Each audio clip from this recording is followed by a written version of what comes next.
Nhrc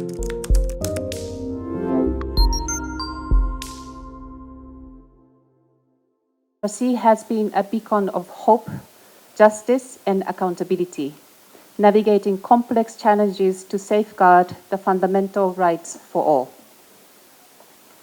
I extend my heartfelt congratulations to the Nhrc on retaining its A status accreditation with the Global Alliance of National Human Rights Institutions. This recognition affirms the Commission's adherence to the Paris Principles and its pivotal role as independent guardian of human rights in Nepal. It is a tribute to the tireless efforts of its commissioners and staff and a reminder of the need to uphold the values of justice, independence, and fairness in all its work.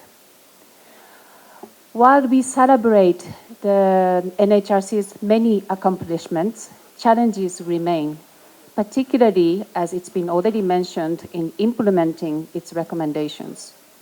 I would like to really take this opportunity to encourage strengthening mechanisms that prioritize implementations of the Nhrc's recommendations.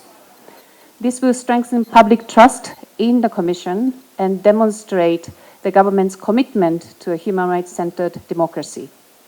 Alongside this, the adoption of a National Human Rights Commission bill in line with the Nepal's constitution and the Paris Principles is essential to fully empowering the Nhrc, especially in the federal context. National human rights institutions are partners, not adversaries of the state in forging inclusive governance, sustainable development, and social justice. To thrive, the National Human Rights Commission requires adequate financial and human resources, coordination with government and constitutional bodies, and enabling environment to carry out its work effectively.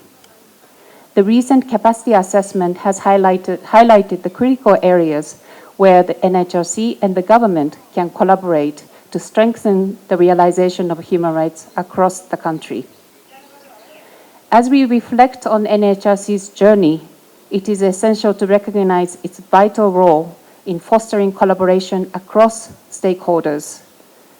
Stronger coordination with constitutional bodies, thematic commissions, and local governments can amplify impact and optimize resource utilization. Local governments, in particular, are key actors in ensuring that human rights are upheld and respected in everyday life. Nepal's transitional justice processes stands at the pivotal juncture, and Nhrc can play a crucial role in amplifying victims' voices and aligning its work with international norms. Addressing the unmet needs of conflict-affected women, especially survivors of sexual violence, must be a priority. A gender-sensitive and survivor-centered approach is vital to dismantling stigma and ensuring comprehensive redress. I must also stress, human rights are not abstract ideals. They are lived experiences.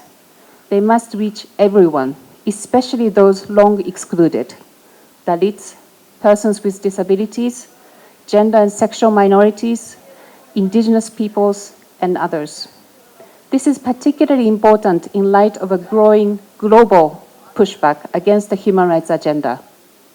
Shrinking civic spaces and funding cuts significantly threaten efforts to combat gender-based violence, address sexual and reproductive health and rights, and strengthen human rights systems more broadly. The Nhrc's continued leadership in standing firm in inclusion and equality is more critical than ever.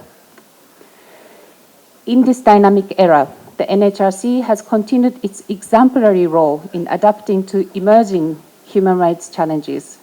Issues such as climate change, business and human rights, countering misinformation, and the needs of marginalized communities demand attention. Nepal's Nhrc has demonstrated its ability to adapt and must maintain this readiness to safeguard human rights in evolving socio-political context.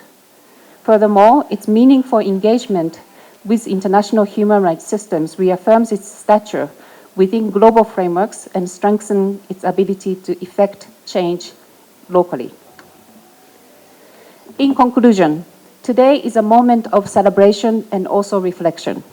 Over the past 25 years, the Nhrc has led a strong foundation for human rights in Nepal. Its leadership and advocacy have been instrumental in creating a fairer, safer society.